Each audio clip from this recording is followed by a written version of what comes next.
Beach లో స్నానం చేద్దామని వెళ్ళాం కానీ బీచ్ ముఖమే చూడకుండా వచ్చేసాం. మ్యాటర్ ఏంటంటే మచ్చా, ఈ రోజు మా మమ్మీ బర్త్డే అని మిడ్ నైట్ ఎగ్జాక్ట్ 12 o'clock కి కేక్ కటింగ్ అయితే చేసాము. చూడండి, మమ్మీ అగ్గిపెట్టలేదనేసి స్టవ్ వెలిగించి మరి క్యాండిల్ వెలిగిస్తున్నాడు. తీరాడికి వెళ్ళిన తర్వాత మమ్మీ ఏమో క్యాండిల్ వదకంట కేక్ కటింగ్ అలాగే చేస్తున్నారు. అండ్ అలాగే ఈవినింగ్ ప్లాన్ వేసాం మామ బీచ్ కి వెళ్దామని. ఈ రోజు ఏదో నేవీ IFR, సో అక్కడికి వెళ్ళే వెంటనే రోడ్ బ్లాక్. నేవీ వాళ్ళు వచ్చి వాళ్ళ కల్చర్ చూపిస్తున్న యూనిఫామ్స్ అండ్ డిఫరెంట్ కంట్రీస్ వాళ్ళు కూడా వచ్చారు మచ్చా. నాకు వెళ్ళేందుకు అదొక ప్లస్ అయింది, ఎందుకంటే ఎప్పుడు చూడలేదన్నమాట. అదే ఫస్ట్ టైం నాకైతే.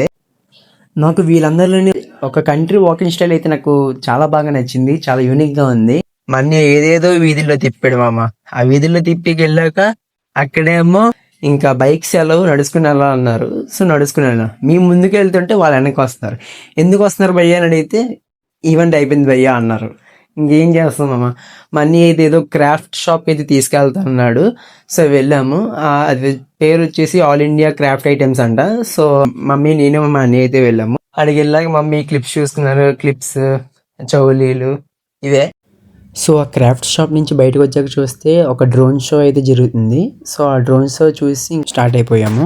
డిన్నర్ కోసం జగదాంబకి అయితే వెళ్ళాము అన్నమాట. జగదాంబకి వెళ్ళిన తర్వాత రాయల్ హైదరాబాద్ రెస్టారెంట్ అనే రెస్టారెంట్కి వెళ్ళాము. మనీ అయితే సీరియస్ గా మెనూ కూడా చూస్తున్నాడు, ఏంటి ఆర్డర్ చేయాలా అని. అయిపోయిన తర్వాత మేము ఒక చికెన్ బిర్యానీ ఫ్యామిలీ ప్యాక్ అయితే తీసుకున్నాం. అది సరిపోలేదు అనేసి తర్వాత లాలీపాప్ బిర్యానీ అయితే తీసుకున్నాం అనమాట.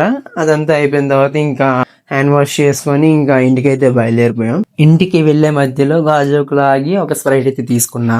మీరు కూడా ఈ నేవీ IFR ఈవెంట్ కి వెళ్ళుంటే మీ ఎక్స్పీరియన్స్ ఎలా ఉందో కామెంట్ సెక్షన్ లో చెప్పండి. నాకైతే ఫస్ట్ ఎక్స్పీరియన్స్ బెస్ట్ ఎక్స్పీరియన్స్ అంటారు కదా, సో నా ఫీలింగ్ అయితే అది.